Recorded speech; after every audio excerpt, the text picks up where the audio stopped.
Hello and welcome to ashford.com. You are watching an interesting video on 11.4 million antibiotic prescriptions written each year for children and teenagers could be unnecessary.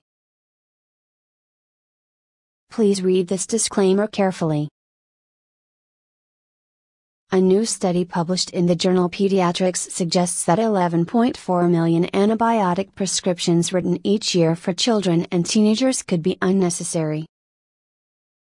Antibiotics are being prescribed for respiratory infections, despite being ineffective against these viruses. A particular area of concern highlighted by the study is that antibiotics are being prescribed for respiratory infections, despite being ineffective against these viruses. However, there are currently no practical tools available to clinicians that allow them to distinguish viral from bacterial illness, other than the rapid strep test for throat infections.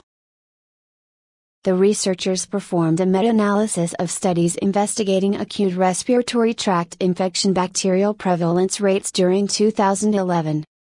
Data on children and teenagers evaluated in ambulatory clinics during 2010 were also analyzed to estimate the prescription rates of antibiotics among this group.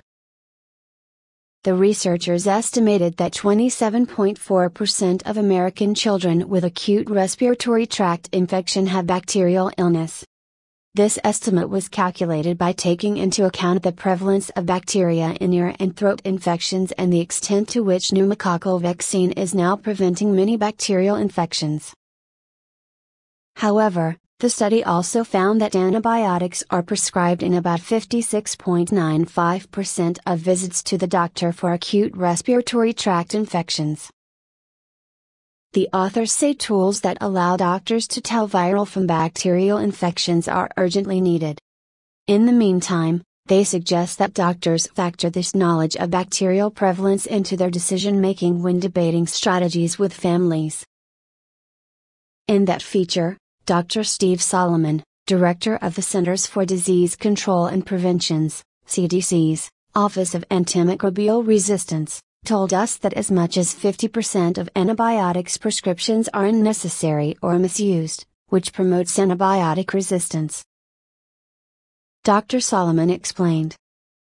During the last 70 years, bacteria have shown the ability to become resistant to every antibiotic that has been developed. And the more antibiotics are used, the more quickly bacteria develop resistance. The use of antibiotics at any time in any setting puts biological pressure on bacteria that promotes the development of resistance. According to a CDC study, more than 2 million people in the US alone become ill every year as a result of antibiotic-resistant infections, with 23,000 dying from these infections each year. Last week, research from Lund University in Sweden investigating the antimicrobial properties of lactic acid bacteria found in the honey stomachs of honeybees. The Lund researchers found that this bacteria is able to fight the superbug methicillin-resistant Staphylococcus aureus, or MRSA, so are examining whether honey could be used as an alternative to antibiotics. One advantage of the honey, the researchers suggest, is that while antibiotics usually consist of one active substance that is effective against a narrow spectrum of bacteria, the honey contains 13 lactic acid bacteria that may be able to produce the right kind of antimicrobial compounds as needed, depending on the threat. References